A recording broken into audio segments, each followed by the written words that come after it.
guys. So, I'm walking on my way to go and see The Color Purple. I was supposed to go on Christmas Day. I actually bought my tickets and I ended up being really sick. So, I decided to stay home and get better. And today is Thursday, the 28th, and I just had to go. It's 11, what time is it? Like 11:45 in the morning, and the movie starts at 12:20. It's about a 20-minute walk from my house, and I'm walking through the streets of Astoria, Queens. So before I get there, just want to tell you what The Color Purple means to me. Everything. It's one of my top 5 movies of all time, and I think it's pretty much like goes between number 1 and number 2, because number 1 and number 2 would be Set It Off. So it's like Set It Off and Color Purple, Set It Off, Color Purple, Set It Off. I began watching this movie in the 80s when it first came out. In 85, I think I was a little young to see it, but I think I started seeing it maybe, I was living in California from 1987 to 1990. So definitely was exposed to it by then. I've watched it over, has to be 50 to 100 times at least. I know the movie backwards and forwards, and I know that it is based on the book. Then, I think it was in 2007, I was fortunate enough to see the musical.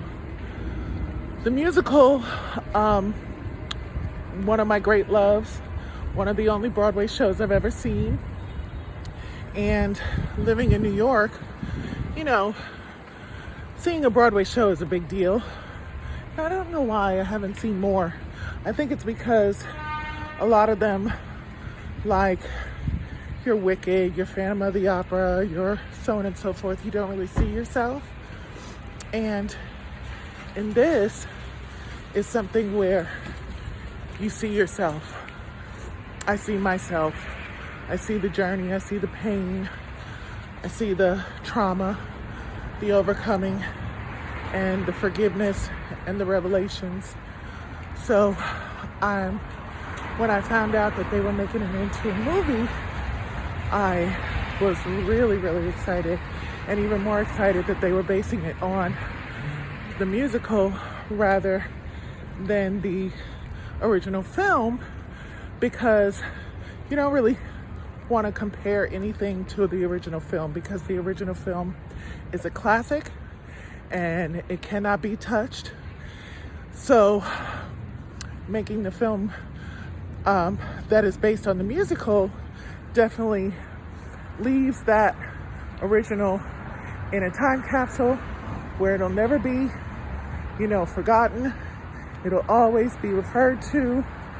Like I said, I know the movie backwards and forwards, so I'm really excited to see what Oprah, Fantasia, Danielle, Taraji, Coleman, Blitz, what they all do with this version. And afterwards, I'll give you guys my immediate response and let you know exactly how I feel about it. So,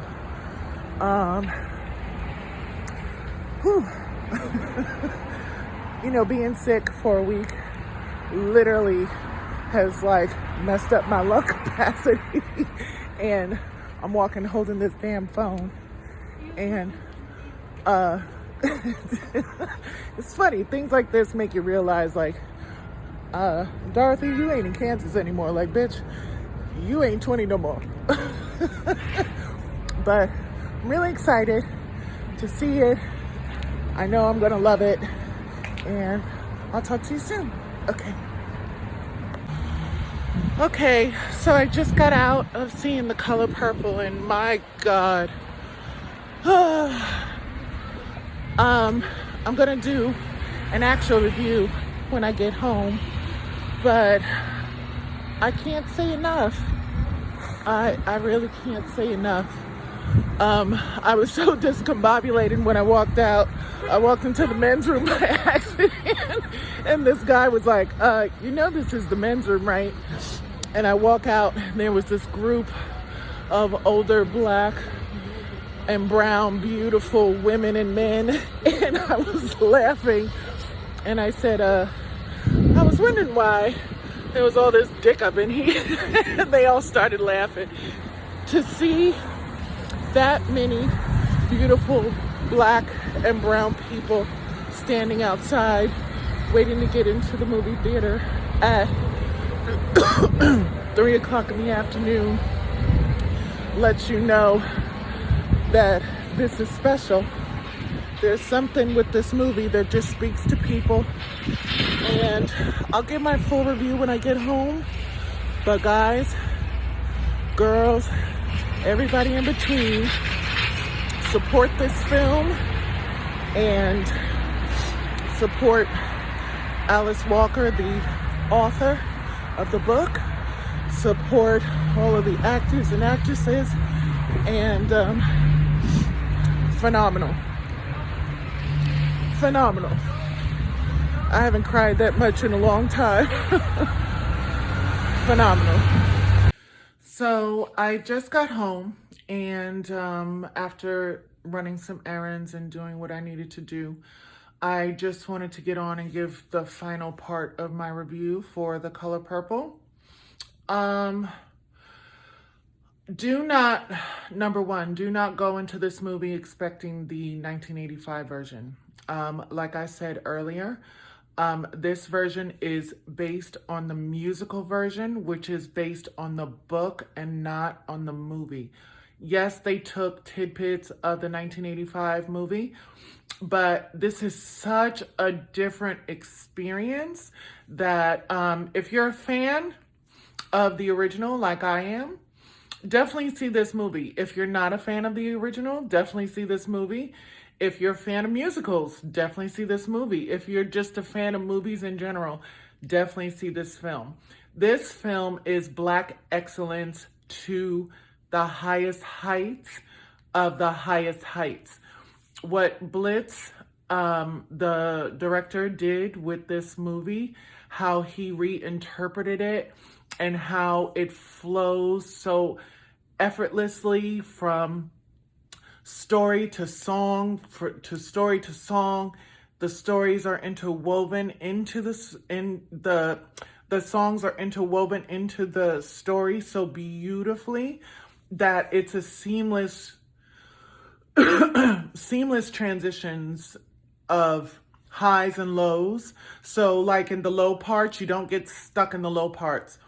And, you know, I weeped so much, but I could hear that the whole theater was weeping as well. But we were also laughing, and we were also enjoying the celebration of life. How this movie makes you feel when you walk out. Like I said, when I walked out and I saw a beautiful sea of black and brown people from all different ages, but a lot of them were older, I immediately felt a kinship with them. And I went over to one of the ladies and I said, it was so good, as tears were like running down my face. And I accidentally walked into the men's bathroom. Fantasia, my goodness, that girl, that woman is so talented and just beautifully beautiful, and her voice is just yeah. Taraji, she embodied the character. Danielle, my God, Danielle. Danielle had me in tears, like several times. Coleman Domingo, like, hated him, but end up forgiving him. And it taught me so much about myself and like how I'm still processing some of my own traumas and how I need to really move forward in my life in order to succeed. Because if Miss Celie can do it, honey, I know I can do it. All of the cameos. Whoopi Goldberg was in it for a hot second. You blink and you'll miss her. But Halle Bailey, the young lady Felicia who played the young Celie. Harpo, the guy who played Harpo, I can't think of his name right now, but Louis Gossett Jr. was in it. David Alan Grier, even, oh my God, David Alan Grier reminded me so much of my father. It was kind of crazy. And Dion Cole, oof. It was just a beautiful celebration of life. It truly does leave you filled up. It leaves you feeling filled up. And it leaves you feeling like you can do anything. And it lets me know, like, you know what? This past couple of years may have been challenging. They may have been, you know, I have had my highs and lows, but everybody does. And I can't let myself get in my own way because, like I said before, Celie just kept believing and she just kept giving the best of herself to everyone around her, even some of those people who didn't deserve it. She still did, and it pays off in the end. And it lets me know, like, okay, I just got to keep going. So take your family, take your friends, take your girlfriends, take your boyfriends, take everybody to go see The Color Purple, the musical, in theaters now. This is, it was wonderful. It was wonderful. So enjoy and let me know how you like it. And if you like this video and you're ready to see more, because 2024, okay, just to let you know, there are plans for 2024 with me and my channel. So I'm working on my memoir. I am working on revamping my brand yet again. I'm working on building content. I have editors. I have a team of people. I have my agent. I got a lot of things going on that are going to be presented to you really soon, in the next 6 months. So just stay tuned, subscribe, and I love you. I'll see you soon. Okay, bye.